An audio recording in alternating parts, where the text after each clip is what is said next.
Hello. So today I'm going to be talking about sustainability. For my scientific journal, I selected a study on the effects of plant-based diets on human health and ecological conditions because I used to be a vegetarian, so it kind of hits home with me. The article was titled Environmental Pressures and Pesticide Exposure Associated with an Increase in the Share of Plant-Based Foods in the Diet. It was by Benjamin Allais and then many other people. I'll link it in the description box below. It was registered on clinicaltrials.gov, and then it was based in France with participants from the general French population, so it was fairly trustworthy.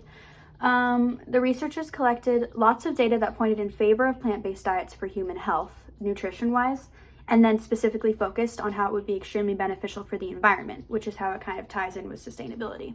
Speaking of which, I feel like the first thing that needs to be covered is whether or not we should feel morally indifferent when we see the natural environment uprooted. This is a key issue in the conversation about environmental sustainability. The environment is often viewed solely as a resource, a commodity to be used up for human benefit. But I feel like if we saw the environment not as a resource, but as something with its own inherent worth that deserves protection and respect and, disregarding its utility to humans and animals, I feel like then I personally really agree with the ethics of sustainability, and that's why I think that we should all follow plant-based diets. I feel like our current view of the environment as just like a resource is what has led to this widespread ecological degradation. Forests are cleared, ecosystems are disrupted, all of these species are going extinct, all in the name of economic development and food production, which is insane. I know that economy is part of sustainability, but most people want to focus on just the condition of the economy and they don't want to focus on anything else, when sustainability is about making everything work together as a whole. So you can't focus on just one thing. And let alone, you could say the least important thing, because the economy comes after the well-being of Earth and humanity and animals, because then humanity can focus on building its own thing after we make sure that our environment is set for us to live in. Going back to what I was talking about,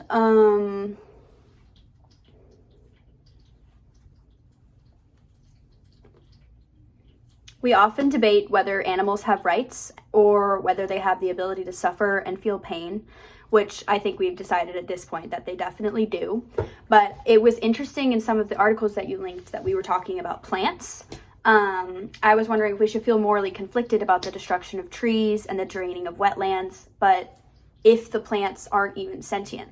I feel like it's interesting to figure out if they do have moral rights or not.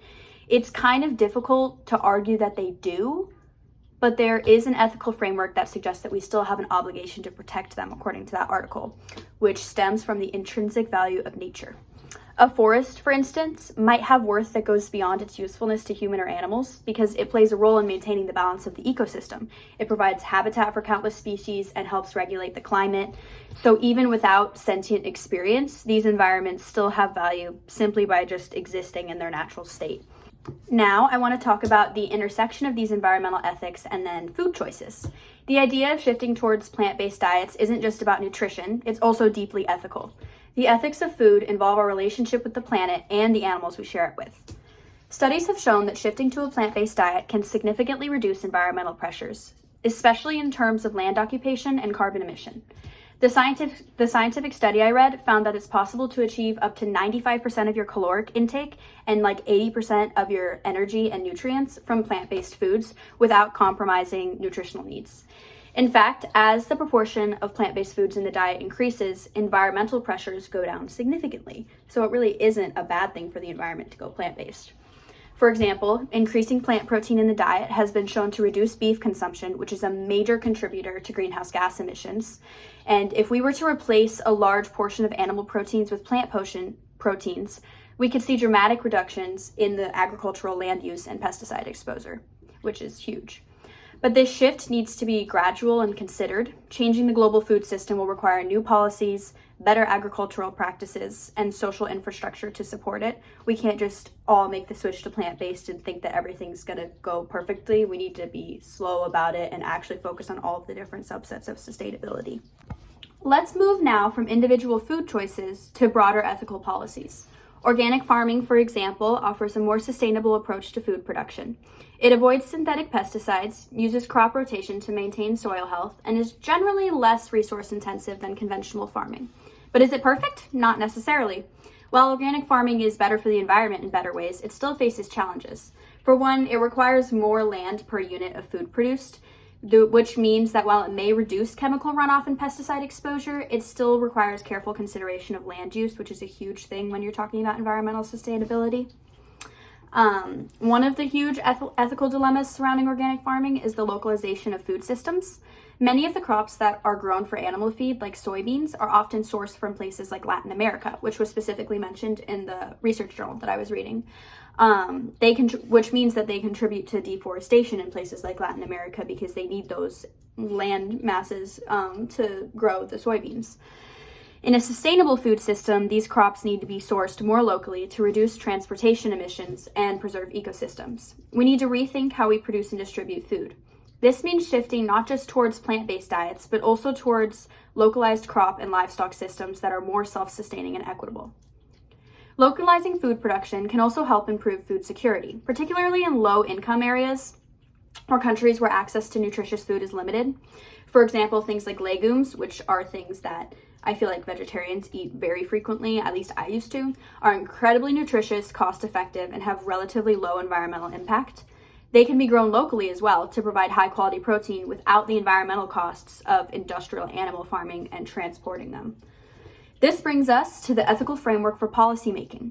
As we think about making a global shift towards more plant-based diets, we must also consider how policies can support these changes. In the biocentric outlook that I've mentioned, all life has inherent value.